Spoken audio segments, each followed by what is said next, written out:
Good morning students. आज हम सामाजिक और राजनीतिक जीवन पाठ नंबर 7 हाशियाकरण की समझ के बारे में समझेंगे। हाशियाकरण क्या होता है और हाशियाकरण किसे कहते हैं, इसके बारे में आज हम इस वर्कशीट के में जानेंगे। हाशियाकरण: जब कोई व्यक्ति, समूह या समुदाय के लोग समाज के अन्य लोगों से अपने आप को कमतर समझते हैं और समाज से बेदखली का एहसास महसूस करते हैं।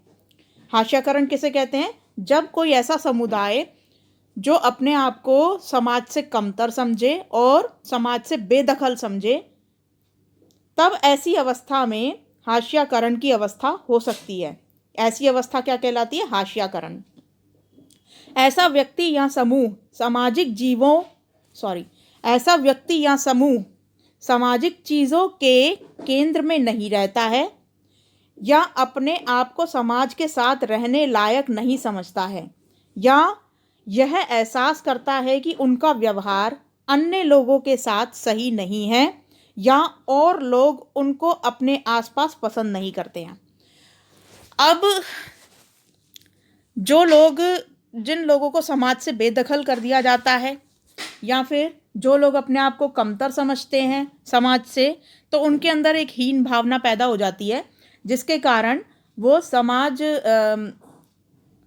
वो ये समझने लगते हैं कि या तो वो समाज में रहने के लायक नहीं है, या फिर उनका व्यवहार लोगों के साथ ठीक नहीं है।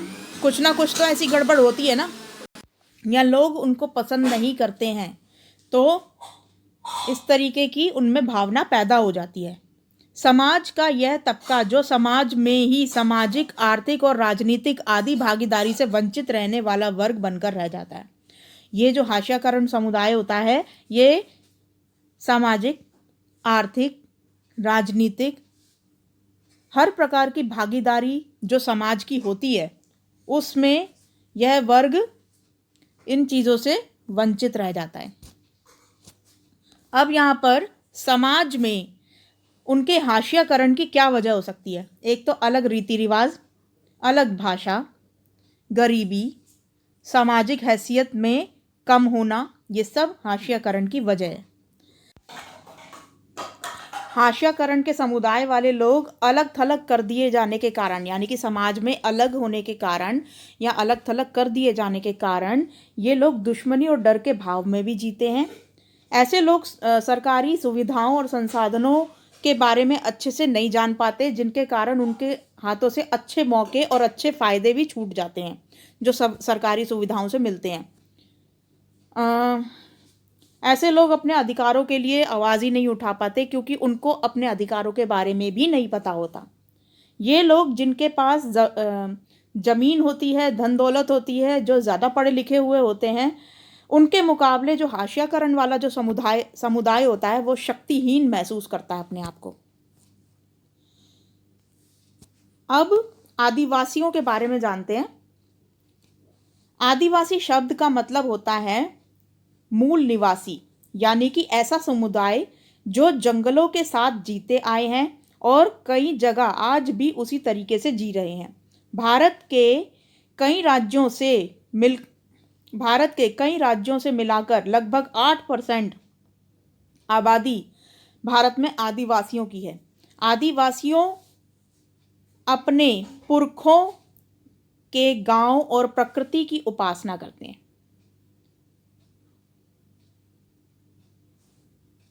आदिवासी जो लोग होते हैं वो पुरखों की उपासना करते हैं और प्रकृति की उपासना करते हैं। प्रकृति में पर्वत, नदी, पशु आदि को अपना निवास स्थान मानते हैं। हमने किताबों और फिल्मों में आदिवासी के स्वरूप को देखा होगा। वह रंग बिरंगे कपड़े पहने, सिर पर मुकुट लगाए हुए दिखाई देते हैं। आदिवासियों के लिए यह धारणा बनी हुई है कि वह आगे नहीं बढ़ना चाहते। आदिवासियों के लिए यह धारणा हमारे मन में बनी हुई है, मतलब जो आम लोग हैं, जो सोसाइटी में रहते हैं, उनके अंदर ये धारणा बनी हुई है आदिवासियों के लिए कि ये लोग आगे नहीं बढ़ना चाहते हैं, बदलाव या नए विचारों से दूर रहना चाहते हैं, उनका जीवन पुराने किस्म का है और पिछड़ा हुआ है। ये हमारे अंदर धारणा बनी हुई है कि आदिवासी ऐसा चाहते हैं। आदिवासियों को आज हाशियाई और शक्तिहीन समुदायों के रूप में देखा जाता है। अपनी ज़मीनों से दूर हो जाने के कारण गांव छोड़कर शहरों और कस्बों के उद्योग धंधों में, निर्माण कार्यों में कम कीमत पर काम करते हुए हम इन लोगों को यानी कि आदिवासियों को देख सकते हैं। और इस तरह ये गरीबी और लाचारी के जाल में और फंसते चले जाते हैं। अब यहाँ पर क्वेश्चंस देखते हैं। ये जो आदिवासी है, ये आदिवासियों के चित्र दे रखा है, इसको ज़रा ध्यान से देख लो सारे। ये आई थिंक नागालैंड का है, जहाँ तक मुझे पता है ये नागालैंड का चित्र है। ये वहाँ का कोई फेस्टिवल है जहाँ पर इस तरीके से उनकी ड्रेस में ये तैयार हुए हैं लोग। इसका मतलब ये नहीं है कि इन्होंने ड्रेस पहनी हुई है तो ये वाकई में मतलब इनका जीवन ही हमेशा ऐसा है और ये हमेशा ही ऐसी ड्रेस पहनते हैं, ऐसा कुछ नहीं है। ये लोग मॉडर्न तरीके से रहते हैं आजकल, और इनकी पढ़ाई में भी ये अब धीरे धीरे आगे बढ़ते जा रहे हैं, खुलते जा रहे हैं और पढ़ाई में भी आगे बढ़ते जा रहे हैं। इनको इंग्लिश भी आती है, इनको अपनी लैंग्वेज भी आती है, प्लस इनको हिंदी भी आती है।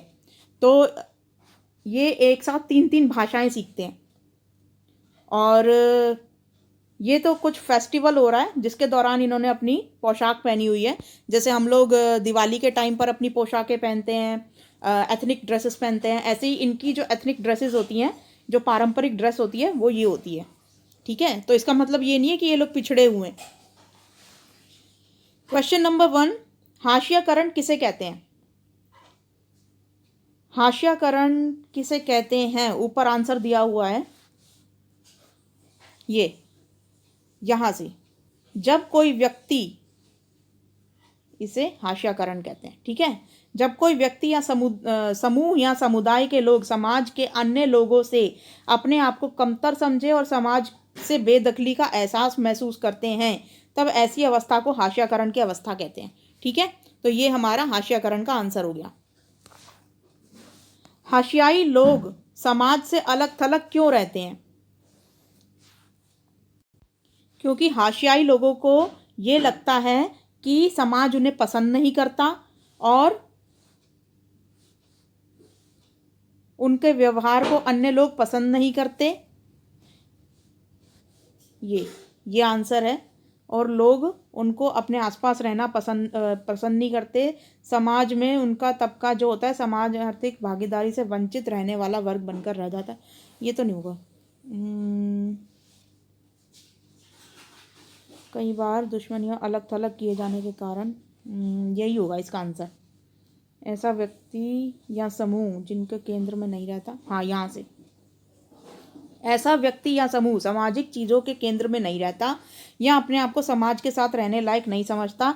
यह एहसास करता है कि उनका व्यवहार अन्य लोगों के साथ सही नहीं है और ये लोग अपने आप को उनको अपने आसपास पसंद नहीं करते, इसलिए ये लोग अलग थलग रह जाते हैं समाज से। हाशियाई लोग समाज से अलग थलग क्यों रह जाते हैं? क्योंकि हाशियाई लोगों को ये लगता है कि समाज उन्हें पसंद नहीं करता, उनके रीति रिवाजों को पसंद नहीं करता। इसको आप अपनी भाषा में लिखोगे, इसमें आंसर ठीक नहीं लिखा हुआ, इसमें आपको अपनी लैंग्वेज यूज़ करनी है कि हाशियाई लोगों को ये लगता है कि समाज उन्हें पसंद नहीं करता और उनके साथ नहीं रहना चाहता, उनकी परंपराओं को पसंद नहीं करता, इसलिए ये लोग समाज से कट जाते हैं, जिसके कारण ये लोग अलग थलग रहने पे मजबूर हो जाते हैं। आदिवासी कौन होते हैं? अब यहाँ पे इसका आंसर देखते हैं आदिवासियों के बारे में। आदिवासी शब्द का मूल ये पूरा आ जाएगा, का मतलब होता है मूल निवासी, यानी कि ऐसा समुदाय जो जंगलों में साथ जीते आए हैं और कई जगह आज भी इसी तरीके से जी रहे हैं। तो यहाँ तक हो जाएगा हमारा आंसर आदिवासियों के बारे में, यहाँ तक, ये यहाँ से लेकर आज भी जी रहे हैं तक, ये 3 लाइनें हो जाएंगी, ये और ये रहे हैं तक। 4th क्वेश्चन है यहाँ पर कि आदिवासियों ने शहरों में रहना क्यों शुरू किया? तो हमारा आंसर हो जाएगा रोजगार के लिए,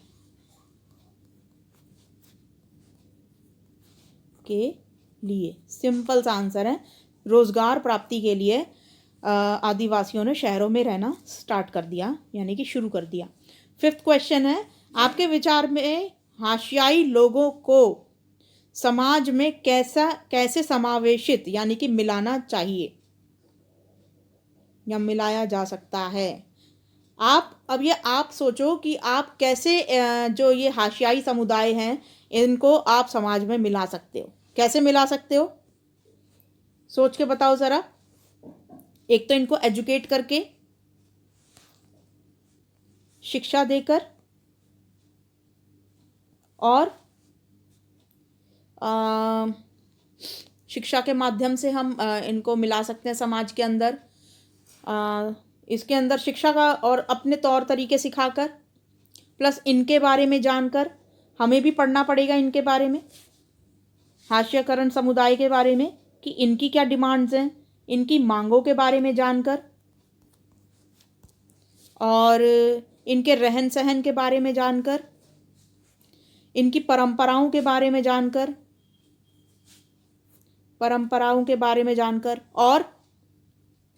और बाकी आप अपने मन से लिखना भाई। थोड़ा सा आपको भी सोचना चाहिए कि आप कैसे मिला सकते हो ऐसे हाशियाकरण समुदाय को समाज के साथ। थोड़ा सा आप भी सोच कर लिखो। आज की वर्कशीट कंप्लीट हुई। आई होप आपको हाशियाकरण के समुदाय के बारे में समझ में आया होगा। Thank you.